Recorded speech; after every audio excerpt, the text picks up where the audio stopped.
लेकिन ये भी कहा जा रहा है 2018 में ये योजना आई थी, पिछले काल की है।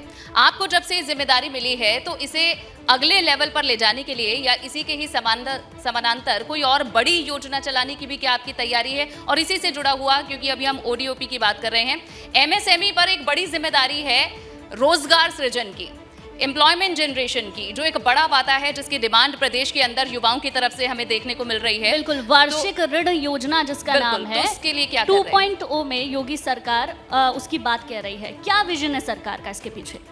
देखिए, अभी नई नीति अभी हम लोगों ने एमएसएमई नीति लॉन्च की है, अभी मंत्रिमंडल से पास हुई है। पहली बार इस तरह की नीति हम लोगों ने पास की है जिसमें हमारी जितनी भी एमएसएमई की इकाइयां हैं उनको स्थापित करने में बहुत लाभ मिलेगा। पहली बार हम लोगों ने सब्सिडी दी है, पूंजीगत सब्सिडी दी है, कैपिटल सब्सिडी जिसको कहिए दी है 25 से 10% तक। और उस सब्सिडी में हम लोगों ने बिल्डिंग और भूमि का 10% उसको जोड़ा है, बाकी कैपिटल सब्सिडी मिल जाएगी। एमएसएमई नीति जो 17 में चल रही थी, 17 से 22 तक जो वो नीति चली, उसमें लोगों को, उद्यमियों को वो लाभ नहीं मिल पाया क्योंकि जीएसटी लिंक था उसमें। जीएसटी लिंक होने के कारण पूरे 5 साल में जब एमएसएमई ने नीति बनाई, भारी उद्योग ने बना दी, उन्होंने भी इसको रख लिया तो उद्यमी हमारे यहाँ भी जाता था, भारी उद्योग में भी आता था, तो वो इसका लाभ नहीं ले पाए। तो हमने सबसे पहले तो जीएसटी से डीलिंक कर दिया। तो अब जीएसटी से डीलिंक होने के कारण हमारे जितने भी उद्यमी हैं उनको इसका लाभ मिलेगा। और सबसे बड़ी चीज़ है कि हमने इसमें ब्याज में सब्सिडी दी। ब्याज में आज तक सब्सिडी नहीं थी, 50% ब्याज में सब्सिडी है। जो सूक्ष्म उद्योग हमारे उद्यमी लगाएंगे उनको हम 7 साल तक 50% की सब्सिडी ब्याज में देंगे, अधिकतम 25 लाख रुपए हमने सीमा रखी है। इसी तरह से इसमें जो भी इकाइयां लगेंगी उनमें ज़मीन कोई खरीदता है तो 100% स्टाम्प पे सब्सिडी है। हमारा केवल गौतम बुद्ध नगर छोड़ करके 100%, बुंदेलखंड में चाहे पश्चिमांचल में सब जगह 100% स्टाम्प पे सब्सिडी है।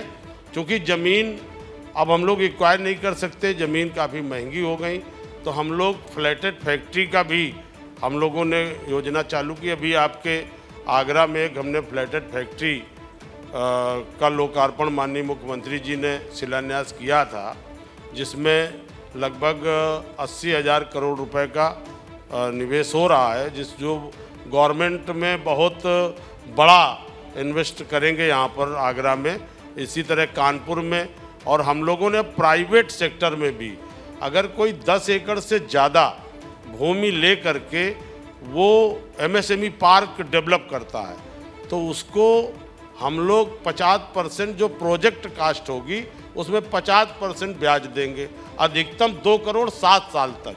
तो इस तरह से हम लोगों ने प्रोत्साहन करने के लिए, इसी तरह जैसे शहरों में कोई फ्लैटेड फैक्ट्री, अभी तो हमारी ज़मीन थी, हम बना रहे हैं भारत सरकार के सहयोग से। अगर कोई प्राइवेट व्यक्ति कोई फ्लैटेड फैक्ट्री बनाना चाहता है तो उसको भी हम इसी तरह से 100% स्टाम्प में छूट देंगे और जो उसका प्रोजेक्ट कॉस्ट होगा उसका 50% ब्याज हम 7 साल तक देंगे, अधिकतम 2 करोड़ रुपए हम प्रतिवर्ष भरेंगे। ऐसी नीति आज तक एमएसएमई सेक्टर में नहीं बनी है, जिसको माननीय योगी जी के नेतृत्व में पहली बार हमारे ये सूक्ष्म लघु उद्योगों को बढ़ावा देने के लिए, क्योंकि कृषि के बाद सबसे ज़्यादा अगर कहीं रोजगार दिया जा सकता है तो वो एमएसएमई सेक्टर से दिया जा सकता है। इसलिए हम लोगों ने जो नई नीति अभी बनाई है, ये नीति इतनी अच्छी नीति है जिसमें हमें पूरा भरोसा है कि हमारे उत्तर प्रदेश में निवेशक आएंगे, ज़्यादा से ज़्यादा निवेश करेंगे और उद्योग लगाएंगे, जिससे ज़्यादा से ज़्यादा रोजगार का सृजन होगा और हमारे युवाओं को रोजगार मिले। ठीक है, बिल्कुल। और राकेश जी, ये तो हमने आपके विभाग की बात की, लेकिन अब इस विभाग में जिस तरह से जो काम हुआ है वो रिपोर्ट कार्ड आपको आगे कुछ सालों में देना होगा। पहले तो योगी जी को देना होगा और उसके बाद जनता के बीच आपको जाना है। निकाय चुनाव है, लोकसभा के चुनाव हैं। अब जब चुनावों की बात होती है तो चुनावी रणनीति की बात बहुत ज़रूरी हो जाती है, और जब चुनावी रणनीति की बात उत्तर प्रदेश में होती है तो वोट बैंक की बात होती है। वोट बैंक का जब जिक्र होता है तो कुर्मी समाज का जिक्र किए बिना रहा नहीं जा सकता, और कुर्मी समाज के बड़े नेता के रूप में आप जाने जाते हैं। आपकी एक अच्छी और मजबूत पकड़ है धरातल पर। तो किस तरह से आप देखते हैं कैसे इस समाज को, इस वोट बैंक को एकजुट करने और इन्हें भाजपा की तरफ आकर्षित करने के लिए क्या योजना है आपकी? देखिए, जो ओबीसी की जितनी भी जातियां थी और विशेषकर जो आप कुर्मी समाज की बात कर रही हैं, ये पूरी तरह से भारतीय जनता पार्टी के साथ है। हम लोग जिस बेल्ट में काम करते थे, कानपुर देहात और कानपुर नगर, फतेहपुर, बांदा, उन्नाव, आसपास इस पॉकेट में जब हम भारतीय जनता पार्टी में नहीं थे तो कुछ पोर्शन हम लोग काटते थे। हमारे बघेल जी बैठे हैं, इनके मेरी वाइफ चुनाव लड़ी थी तो बघेल जी के बहनोई और वाइफ का चुनाव आमने सामने हुआ, सिकंदरा सीट। तो कुर्मी समाज की जो बेल्ट थी तो हम लोग चाहे कानपुर देहात हो तो जो 40-50 सीट यहाँ से प्रयागराज तक जो भी रहता था थोड़ा बहुत डिस्टर्ब होता था। लेकिन आज हम लोग भारतीय जनता पार्टी में हैं, सब जगह काम कर रहे हैं पूरे उत्तर प्रदेश में।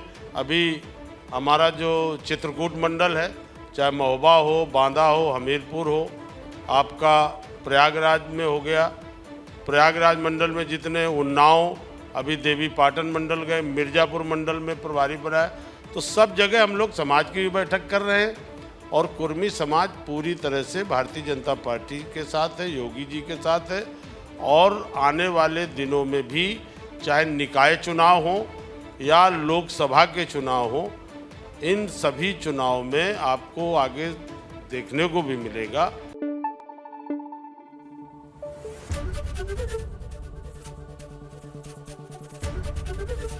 एबीपी गंगा, खबर आपकी, जुबान आपकी।